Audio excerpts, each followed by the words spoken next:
The gentleman called me, asked me to come take a look at it. He was frustrated. I get here and I walk in and I'm like, are you kidding me? The ceiling is wide open. Okay, we've got about 4 feet of sewer line out of the bathroom upstairs that's been cut open, and all the sewage water dripping down out of the ceiling all over the floor, on a couch, no protection. Let's take a look at this wall over here. They cut the wall open to expose the line down here, and they got all this dust all over his contents. Okay? So let's break this down. There's no containment.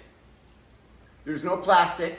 There's no ram board to protect the floor from this ladder scratching it. There's no plastic to keep the poop water out of the baseboard that it's getting into right now.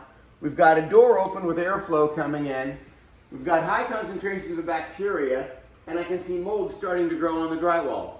What are we doing? This is about as big a train wreck as you can get. Oh, but wait, there's more. Per the Air Quality Management District of Southern California, under Rule 1403, you must test the drywall before you cut, irregardless of year of construction. Okay? They didn't do an asbestos test. They're breaking all the rules.